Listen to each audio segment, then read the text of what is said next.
Chenier, Corelli, Tebaldi. Were they singing really like that? I mean, it was amazing. So, Corelli, Tebaldi, Scotto, Cossotto, I mean, in the mezzos, Bunbury. I mean, in every direction there were amazing role models to follow, amazing ones, and more than one. Today you have to really go with a lantern. Luckily you find something, but it's not. So what do you think about the level of opera singing nowadays? Is it better than before, or you think that before was better? No, clearly before was better. Before was better because, I mean, when I started, there were so many incredible singers. Therefore, and I remember very well that there were, with me, going to Campo Galliani, there were many good singers who made a good career also because of these examples that we have.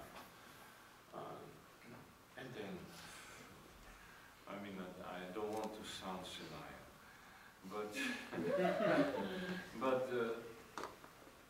know, when I started, we were really surrounded by professionals in every direction, and this was so important for a young singer. Today, you wouldn't know. I mean, you are not helped by conductors, you are not helped by directors, you are not helped by anything. You must find your way, although then, and this is not an easy situation, but if you love the profession, if you really know very well for what repertoire you're meant, then you can find your way, and you should, and you will find your way. Is there anybody from your colleagues of younger generation who sung for the whole world that you would consider a good singer? Yeah, sure. For instance, listen, since the late 80s, I worked a lot with Sam Raimi, and we did Giovanni Salzburg, and we did in New York, then we were sharing performances here and there of other things, and Sam was an extraordinary singer. I mean, nobody that I know could sing Rossini repertoire as he did, and many sopranos. Mezzo, very few of them, especially mezzo, real mezzos today. I mean, I can remember only Borodina and Dintino. The rest are sopranos masked as mezzos. Do you think Delora is soprano? Delora, pardon, yes. It would be a sin not to mention her. But yes, of course there are. Thank God there are. But in the meantime, there were also many, I would say, blefs, who made a career. I don't know why. What is the phenomenon of Anna Netrебko? Pardon? What is the phenomenon of Anna Netrебko? No. Netrебko is a very good singer. Netrебko, I know her since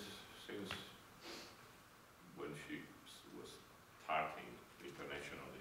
She was Zerlina, remember, in New York. Netrебko is a very good singer and a very good performer.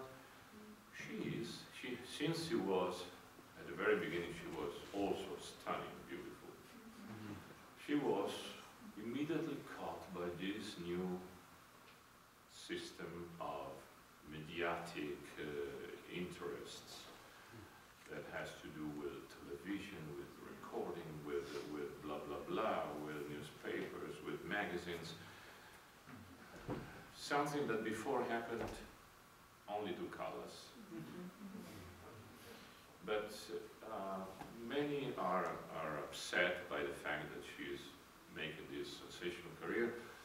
I am not at all. I think that she is deserving this attention, great singer, she's a great interpreter, and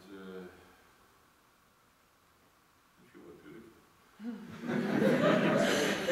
And it's a pity that she made other choices, but she's somebody in this business.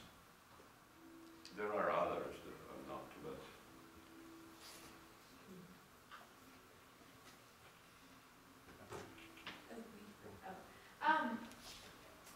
what's your impression of the things like, you know, the Met Live in HD now at the movie theaters? Do you think that that's taking audience away from live houses, or do you think that's really bringing a larger audience?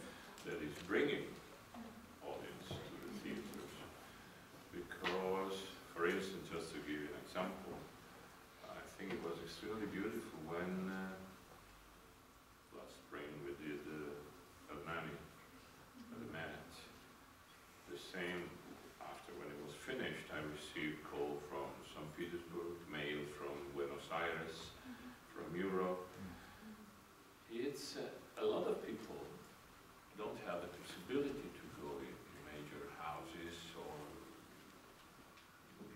major opera house in the world, and apparently, I mean, it's a huge number of people that is taking advantage of this. So sooner or later they will go to the opera, and the way it is done now, in comparison with the past when we were doing these DVDs, at that time was Laserdisc, it's more professional, it's well done, the sound quality is good, the video is good. I think it's a very good operation. On the same subject, how do you feel that it affects the performers? Like, do you think that it changes expectations? Nothing. Of course, the only potential difficulty is the fact that you do that directly, more or less directly, because they have half an hour difference. They tape some other performances, and if something horrible will happen, they can adjust it. But it must be really horrible. And,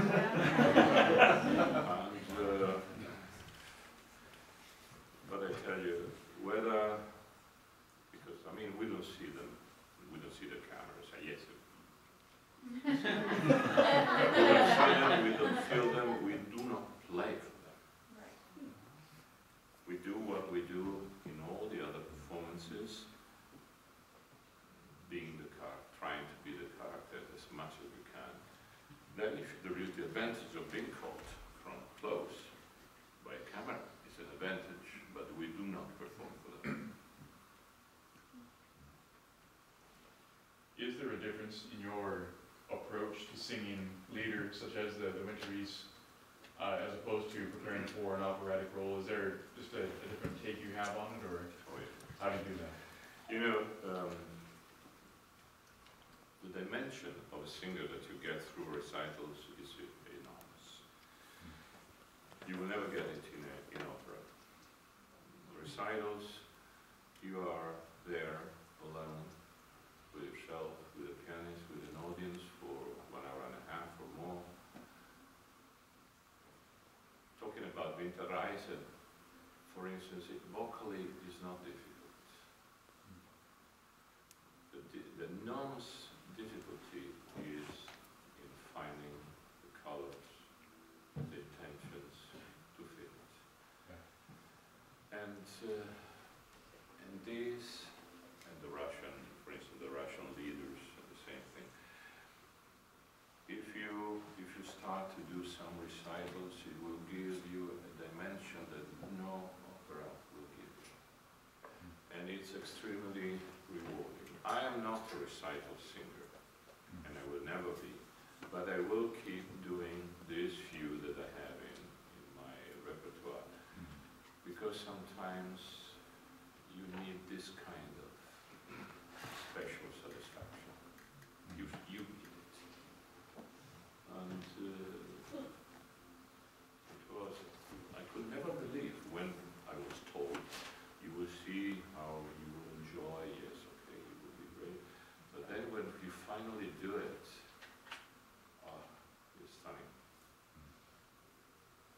tell you, at the end of the winterizer, which is vocally zero, you are exhausted. You are What you exhausted put out to, mentally and emotionally, yeah. and it should be that. Otherwise, you cannot be believable. You cannot reach hearts.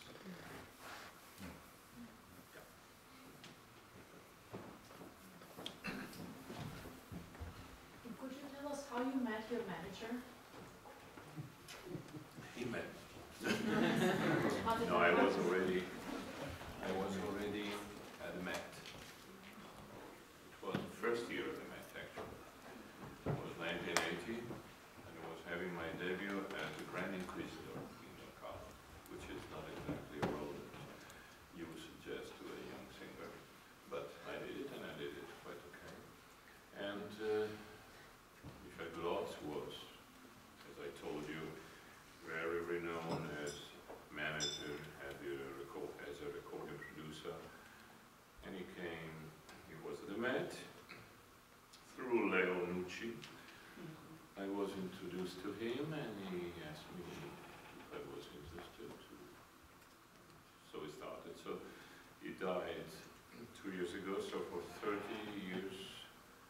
And the good thing of this man, of this kind of old-time managers, we used to call them impresarios. They were going after money, like everybody else, because the profession is meant for that. But the fact that they were impresarios, the fact that they loved their profession, they were so intelligent to see that if they were building a career lasting 30 or more, 40 years, they were getting more money than in 5 years squeezing somebody and throwing. And this is the great advantage of these old-fashioned managers. They were really thinking that building a career was first of all very beautiful, also for them, because to see somebody growing up, becoming superstar is rewarding. And with the reward comes the money. As simple as that. What do you do to stay fresh physically and emotionally in between performances? Like, for example, if you weren't here tonight, giving us your time, what would you be doing to make sure you're going to be at your prime for your next performance? Well, after a performance, for instance, the day after, you rest.